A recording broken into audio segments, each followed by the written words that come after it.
Agent Edgar Ross might be the name players remember from Red Dead Redemption 1, but before him there was Agent Andrew Milton, the federal officer who hounds the Linde gang throughout Red Dead Redemption 2. Milton represents something larger than himself, the rising power of government, industry, and law that's pushing out the old world of outlaws and freedom. But what makes Milton interesting isn't just that he's the enemy, it's that in many ways he's the mirror image of Dutch and Arthur. When we first meet Milton in Valentine, he's calm, polite, even respectful. He tries to reason with Arthur, offering him a chance to surrender and avoid bloodshed. He's not the caricature of a villain. He's a man who genuinely believes in order and progress. But he's also practical.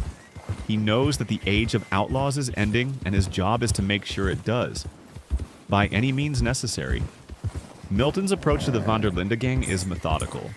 He doesn't rely on brute force alone. He uses information and manipulation. He exploits weaknesses within the gang, such as Micah Bell's growing ego and Dutch's paranoia, slowly pushing them toward collapse. His use of leverage is subtle but devastating. When he captures Abigail, he knows exactly what strings to pull to make Arthur act. Not through loyalty, but guilt and fear of loss. What's fascinating about Milton is that he's not entirely wrong. The gang is dangerous. They rob trains, banks, and stagecoaches. They've killed innocents and lawmen alike. To Milton, they're relics. Chaotic remnants of a time that needs to die so civilization can grow. And while Dutch romanticizes freedom, Milton sees it as selfishness dressed up in ideology. His confrontations with Arthur cut to the heart of the story. The conflict between the world that's dying and the one that's replacing it. By the time we reach chapter 6, Milton's patience has worn thin. He's been betrayed by corrupt partners, manipulated by men like Leviticus Cornwall, and worn down by the endless chase. When he finally corners Arthur at Beaver Hollow, he's no longer calm or composed. There's desperation in his tone. A man who wants to end this nightmare and go home. Yet even in that moment, he's still professional. He doesn't gloat.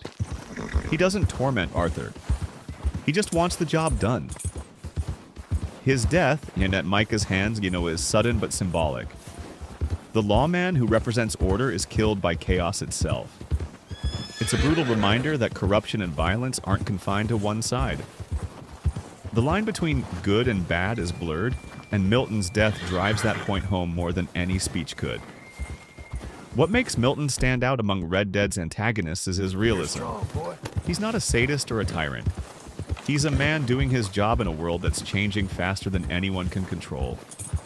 He believes that civilization can't grow while men like Dutch roam free. And while we may not root for him, it's hard to deny that he's right. The outlaw life was always doomed. In the end, Agent Milton isn't just the man who hunted Dutch's gang. He's the face of the new world closing in. He represents law, order, and inevitability. The unstoppable force that even the most legendary outlaws can't outrun.